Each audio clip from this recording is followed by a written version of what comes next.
members for that. It's issues technology. But I hope you can all hear me well. Very well. Okay, thank you. Thank you, Joshua, and sorry for that delay. Just like Joshua has introduced me, thank you for the very kind introduction. My name is Dr. Joy Mutegi.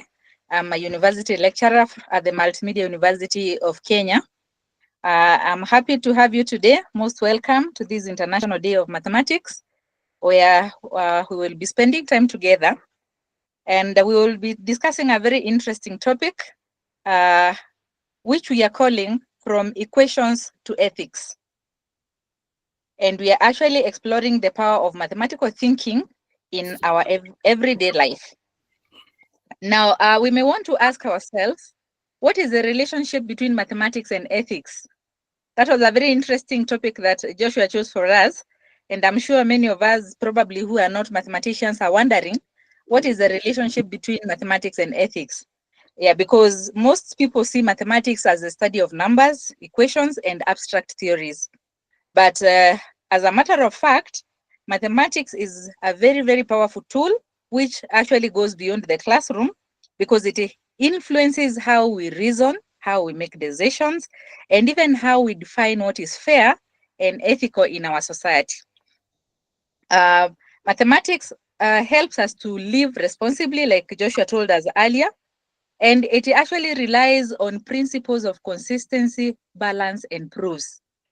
And likewise, if we have to make ethical decisions, then it requires fairness, rationality, and even truth seeking. So you can see the relationship between mathematics and ethics.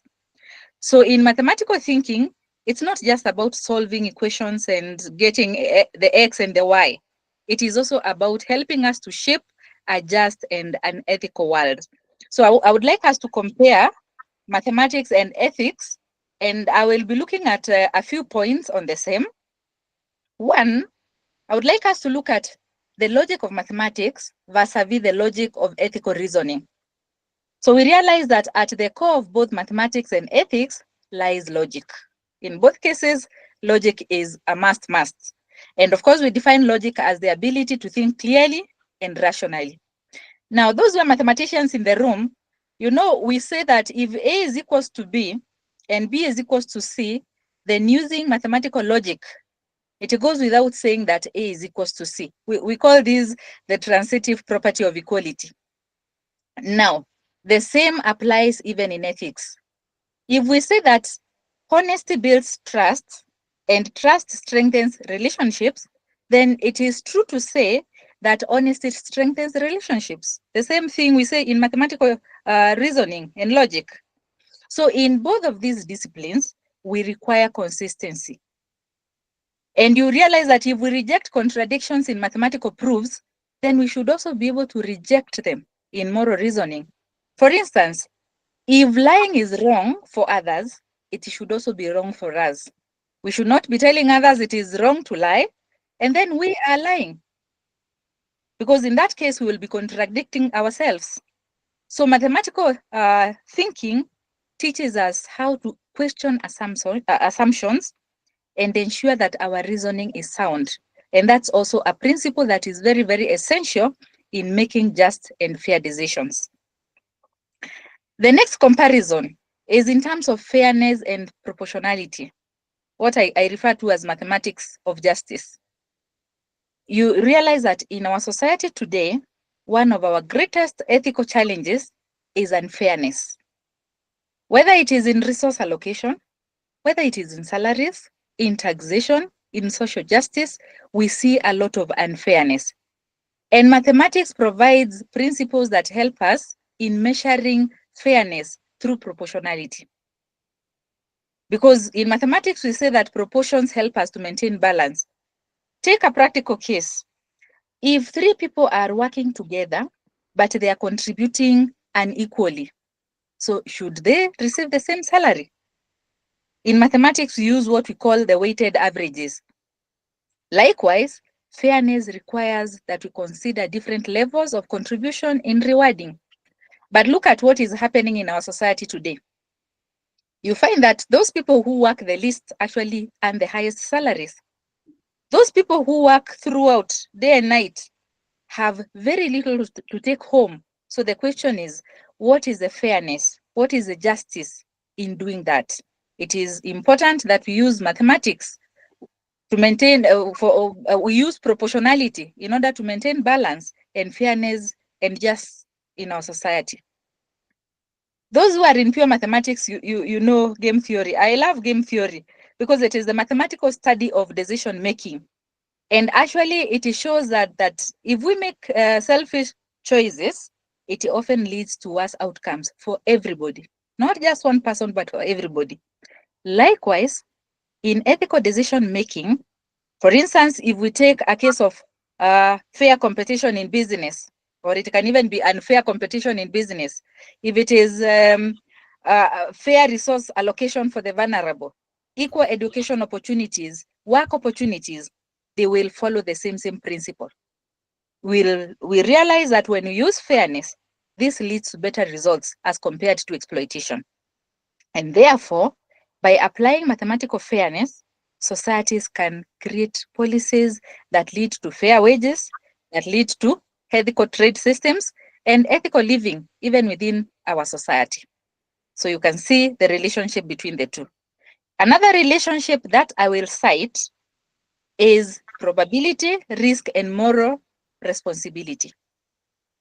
In many ethical decisions, we actually involve uncertainty and risk. For instance, suppose we have a company X, let me call it company X, that dumps toxic waste into the river. And we have seen it happening a lot. We find some companies, even hospitals, that are dumping their toxic waste into rivers. Now, mathematically, it is possible for us to estimate the probability of harm. And suppose we are able to ascertain that 70% chance of poisoning thousands and thousands of people exists due to that project. So the question would be, is it then ethical for us to proceed with that project? So you see, the responsible decision considers both proportionality and ethical impact of the activities that we undertake in our society. Another example that I can cite, today we live in an era where there's a lot of misinformation. We find, and we are living in an era of social media. And you realize that many people misuse statistics to manipulate the truth. You find a case where 90% of the people are saying something, but the question is, because 90% of the people in social media are saying 1, 2, 3, does it mean that what they are saying is actually true? So it is important for us to have mathematical literacy in order to have ethical media assumptions and consumptions. So don't just follow the multitude, because 90% of people in your country are saying maybe our president is not good, etc., etc. You have to use logic for you to make that decision. Don't just follow the multitudes, so that you will not be among the people who misuse statistics to manipulate the truth. So we use probability and logic ethically, so that we can make responsible personal, social, and political choices in our lives. Another relationship between mathematics and ethics is what I would call optimization and ethical resource allocation. So in mathematics, we use optimization so that we can share resources effectively, whether it is in business, whether it is in government, whether it is in our personal lives. The same case, ethical decision making requires the same kind of thinking, where we ask ourselves, how can we use our resources for the greatest good of everyone? For instance, I know most of hospitals in our African countries will many times face limited resources. For instance, the doctors, the ICU beds, medicine, the workforce. So the question would be, who should receive care first? How do we decide who receives the care first? So we can use mathematical principles so that we are able to optimize and help the distribution of these scarce resources fairly and efficiently. Same case for when we think about environmental ethics. Sustainable development is a mathematical balance between consumption and conservation. Suppose we extract our mineral resources faster than we generate them. What's going to happen into the future? We are going to create an unsustainable future. So ethical responsibility means understanding growth rates, limits, and long-term impact. And that is why we cannot divorce mathematics and ethics. So by thinking mathematically and ethically, we are able to make wise decisions that benefit even the future generations. Now, another case that I can cite is mathematical integrity and the ethics of truth. Mathematics relies on a lot of integrity. Likewise, in ethics, there must be a lot of truth. We normally say that mathematics is a discipline of truth. Mathematics does not accept falsehoods. When we say 2 plus 2 is equals to 4, then it cannot be equal to 5. Likewise, ethical decisions should be based on truth, not manipulation and not convenience. We have seen, especially in the political arena, we have seen most of our politicians, they manipulate the truth just for convenience because they want numbers, they want votes. But mathematics teaches us integrity. So if 2 plus 2 is equals to 4, let it be so, even in the decisions that we make. For instance, we have had cases, we've had even CEOs in companies who will manipulate accounting records. Why? Because they want to gain short-term profits. But then what is the long-term effect? The company collapses eventually. In Africa, and especially in my country, Kenya, we have seen a lot of financial scandals. Why do we have these financial scandals? Because of unethical business practices. So just like in mathematical proofs, we require honesty, we require transparency, and we require accuracy for us to be people of integrity. Another case I can cite, I know we could probably be having students in this room today listening to us. We have seen rampant cases of students even cheating in exams.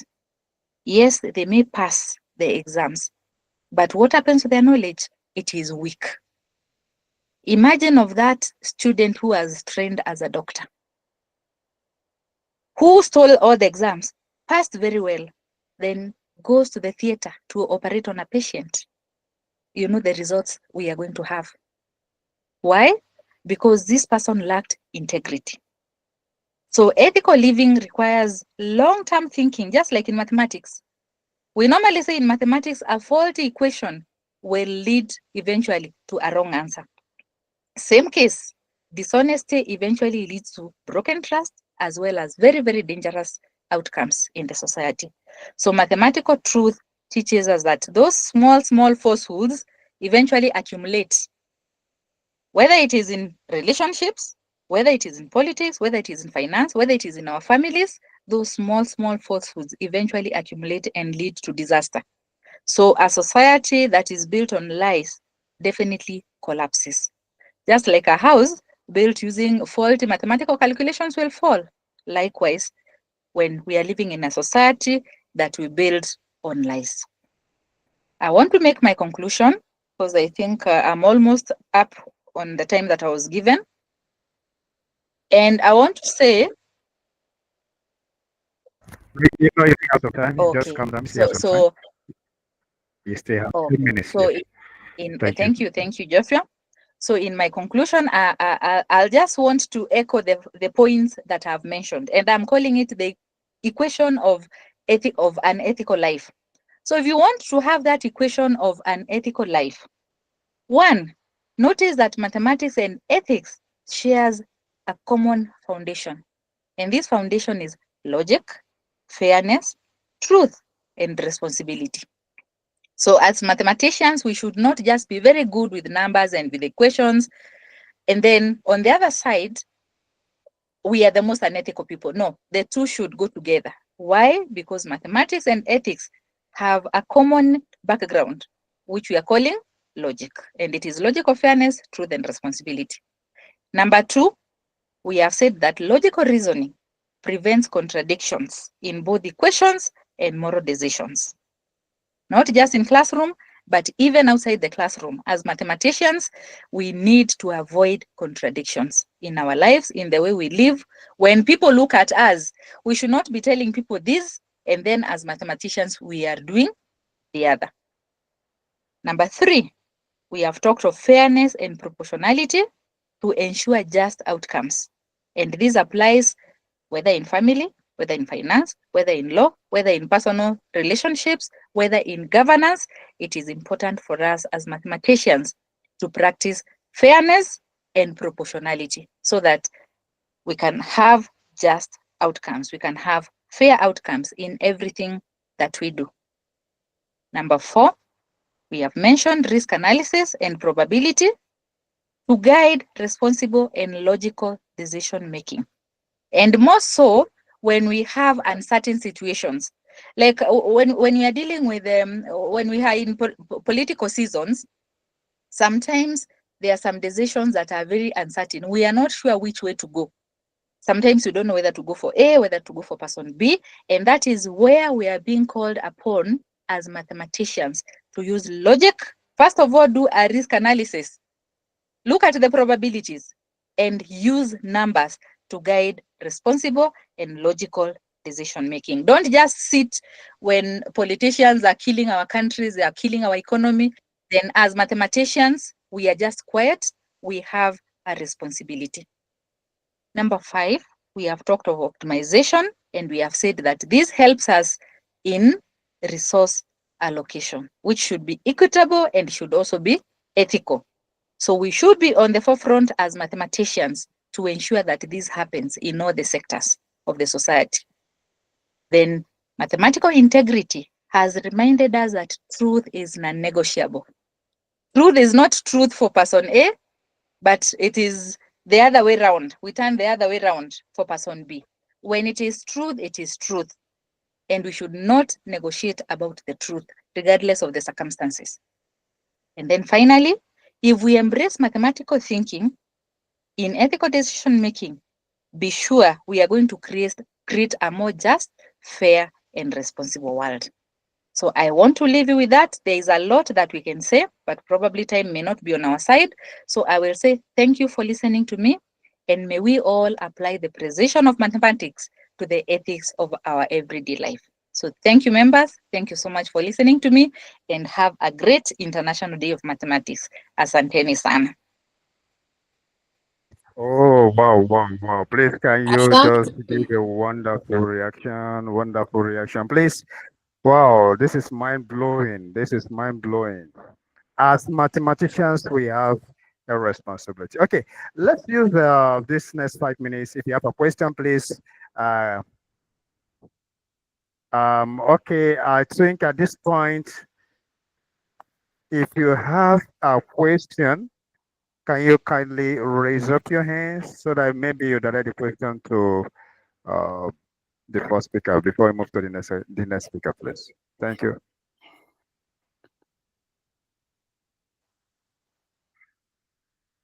You can raise up your hands, you can mute your mic, and then ask before we move to the next speaker.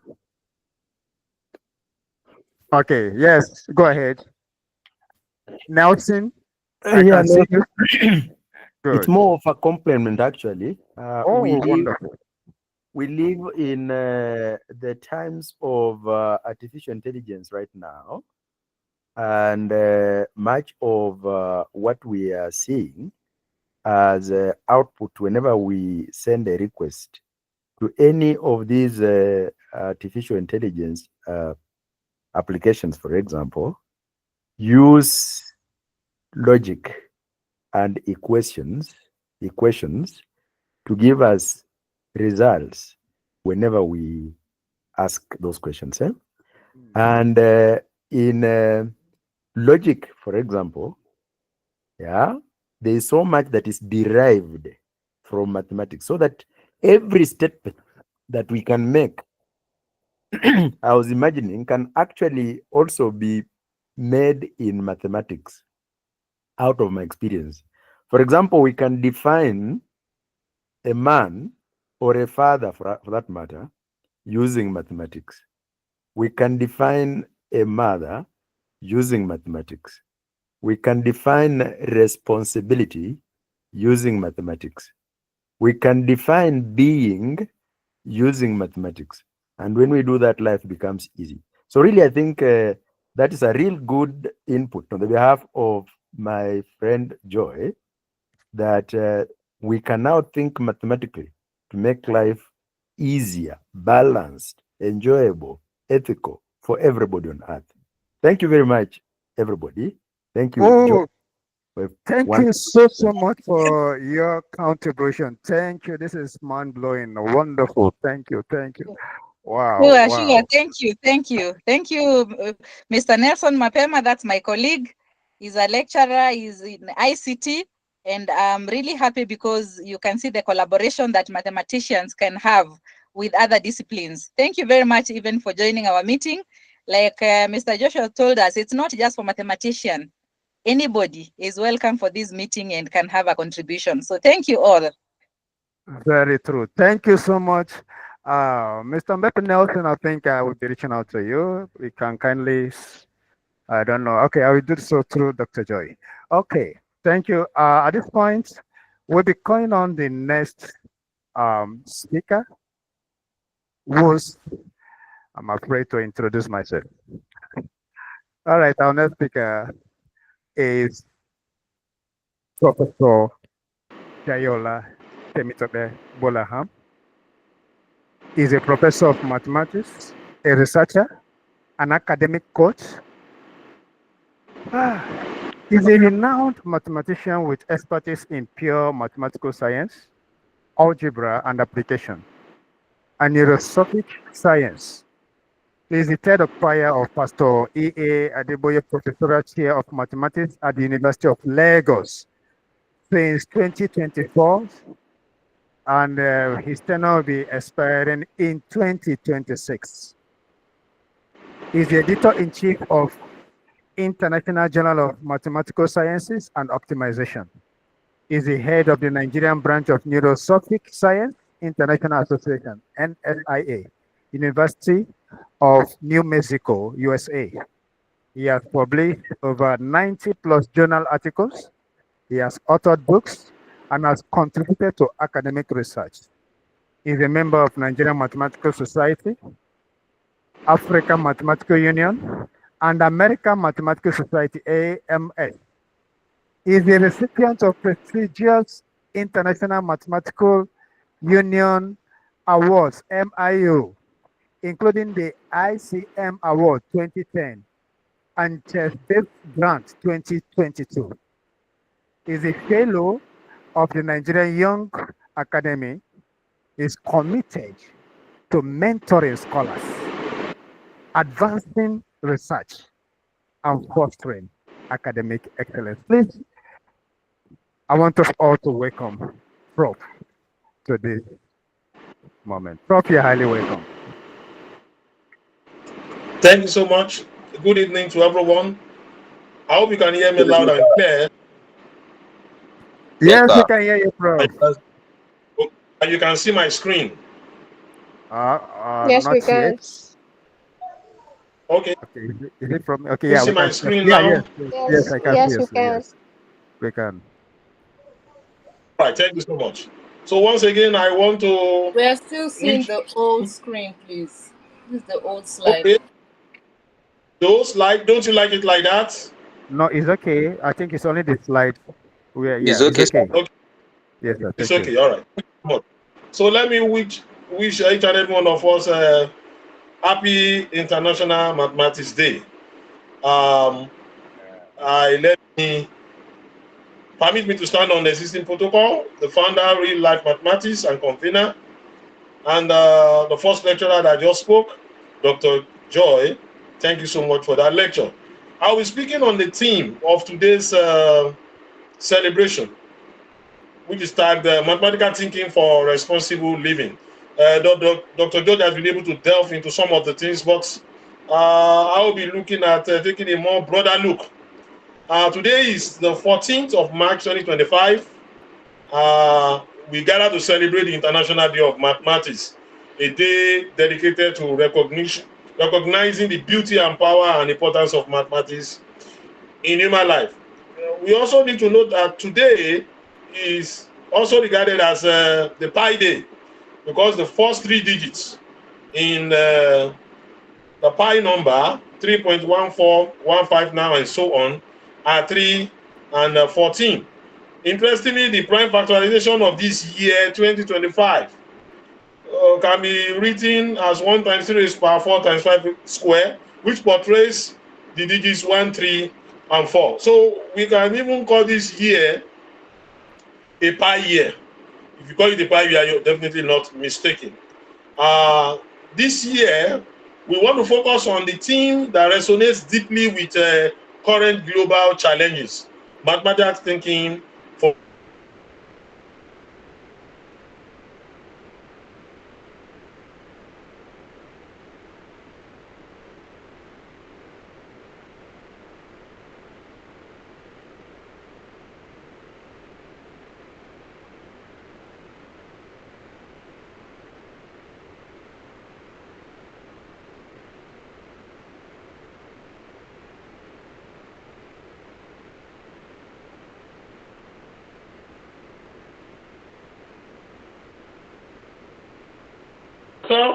this evening is what is mathematical thinking?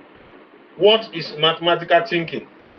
Mathematical thinking is a mindset. So it's a mindset that involves 1, pattern recognition, identifying patterns and relationships in data and phenomena. This is something that even happens at home. As a parent, as a father and mother, you must notice pattern in the life of your children. Pattern recognition in their performance, academic performance, pattern recognition in their character and behavior. I mean, you know your children, you know how they talk, you know how they speak, you know their level of anger, their level of temperance.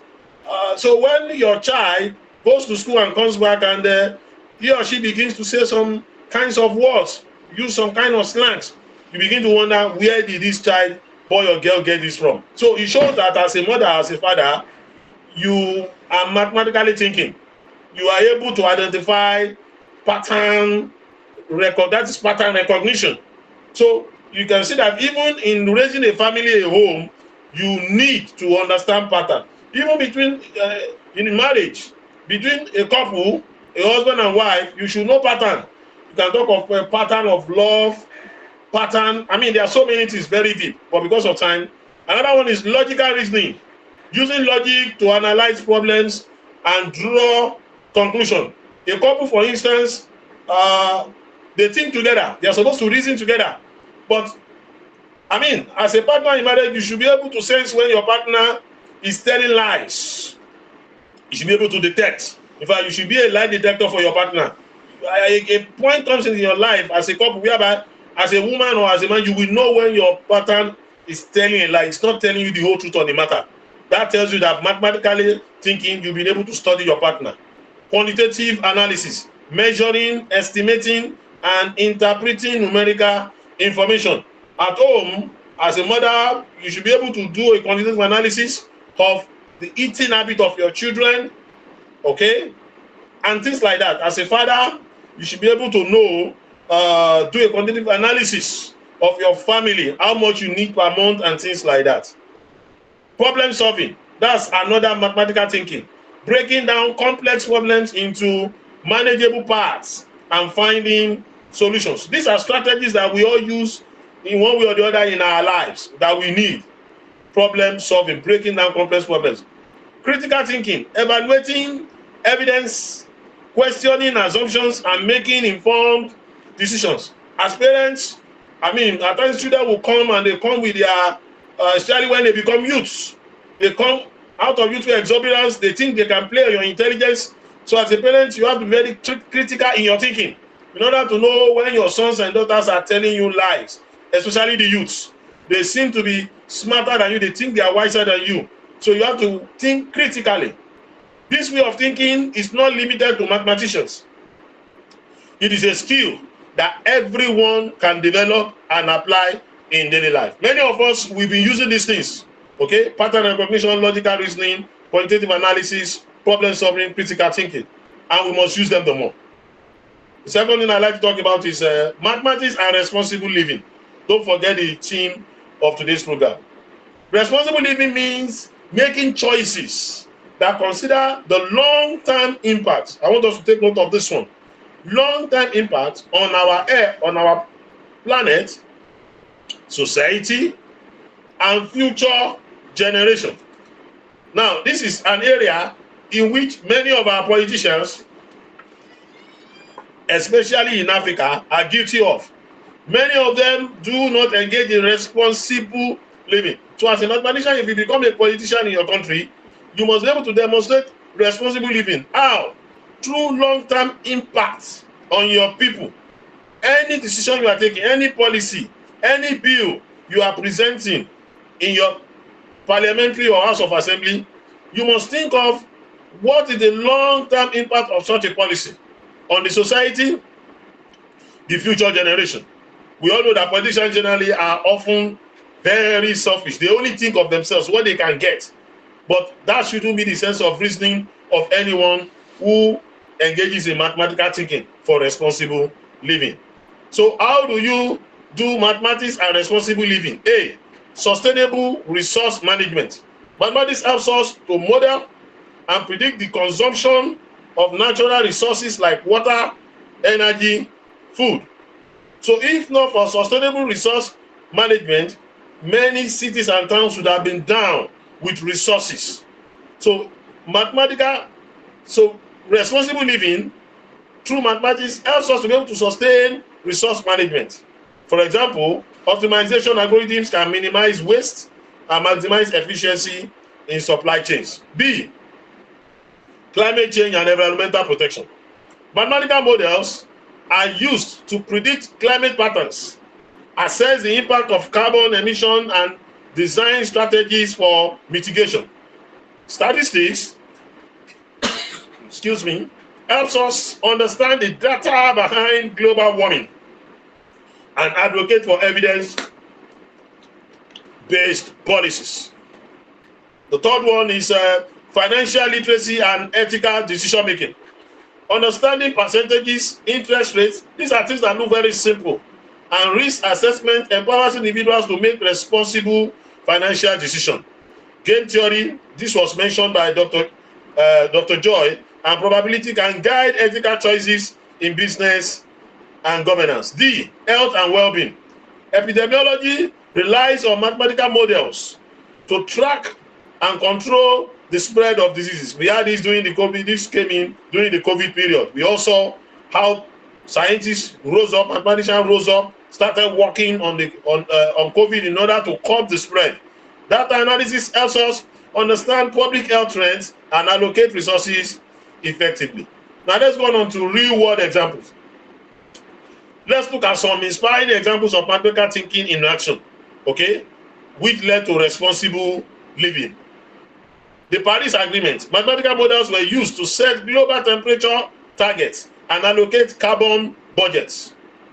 Renewable energy. Engineers use calculus and linear algebra to design efficient solar panels and wind turbines.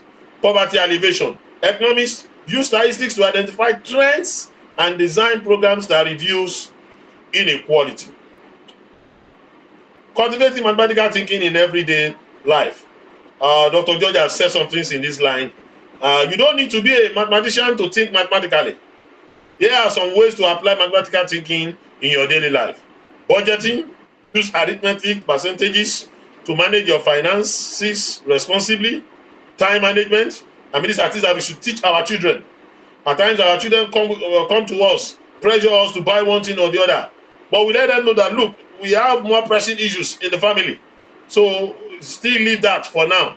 Time management, apply optimization techniques to prioritize tasks and reduce stress. So that as a parent, as a father and mother, rather than allowing your children to put unnecessary stress on you, use time management, teach them time management.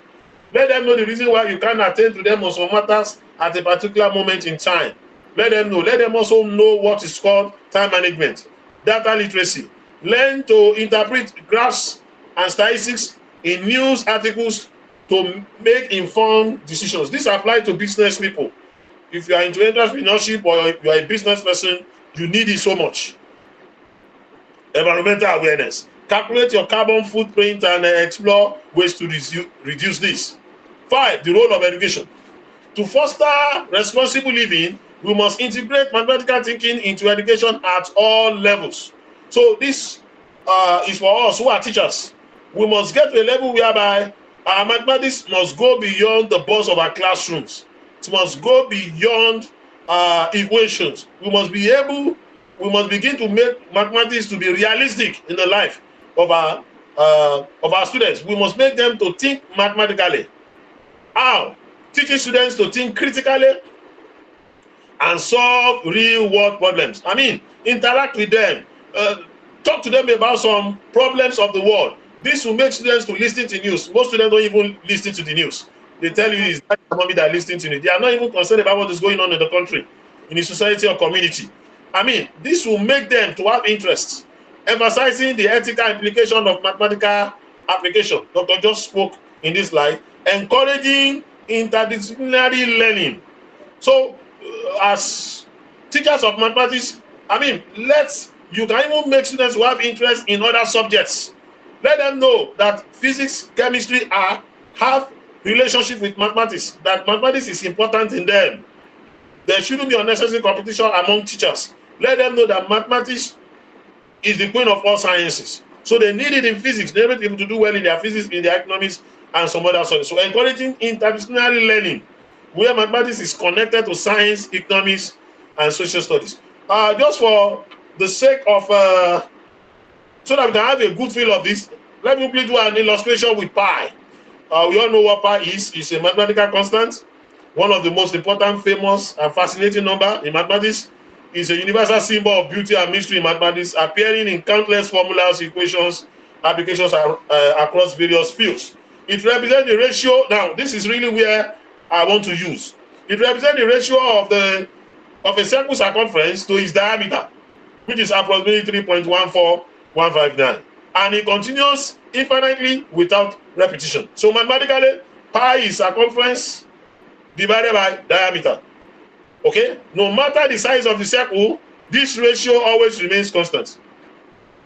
What does this mean to the life of an human, a teacher, student, or parent? It means every human has a circumference. When I say circumference now, a curved journey, that is challenging moments of life to travel in life. Okay? Circumference is like a curved journey. B, every human has a diameter. That is a straight journey and easy moments to travel in life.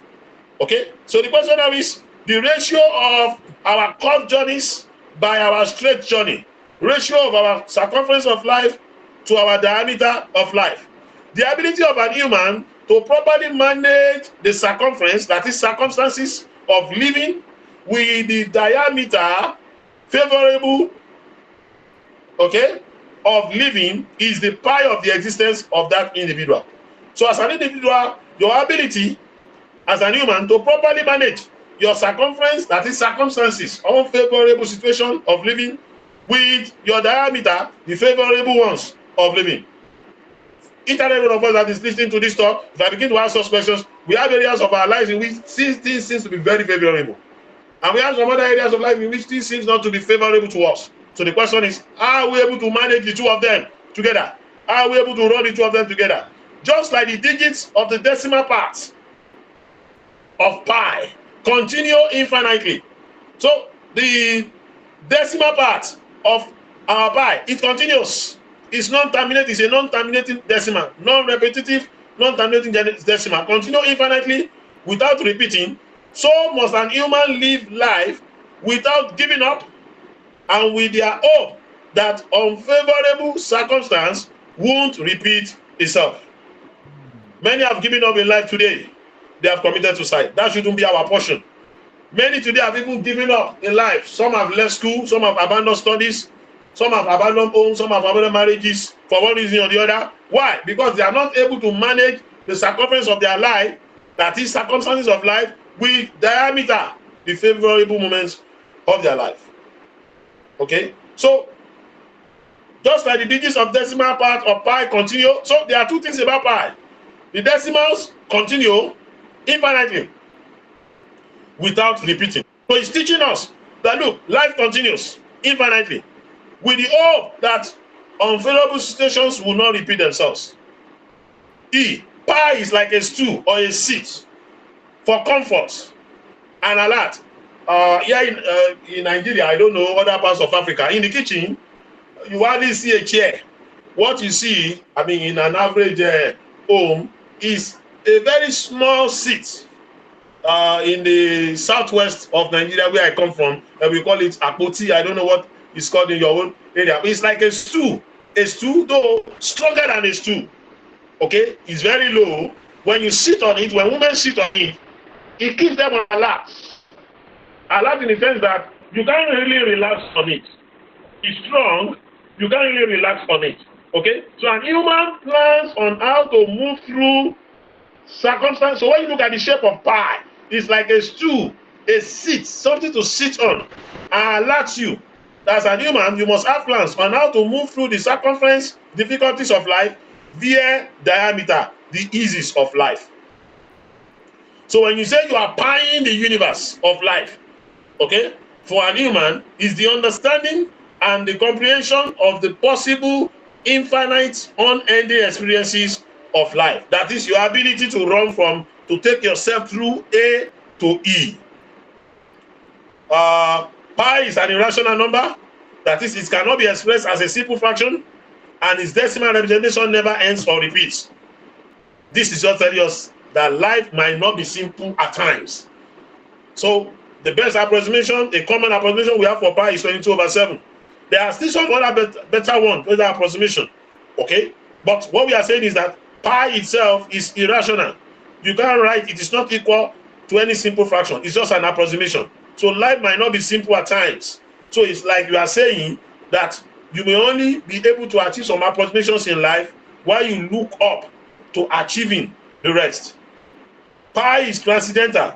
That is, pi is not the root of any non-zero polynomial equation with rational coefficients, meaning it cannot be constructed algebraically. That is, when you look at the graph of a polynomial, when you draw the graph of a polynomial, x against y, it's usually smooth.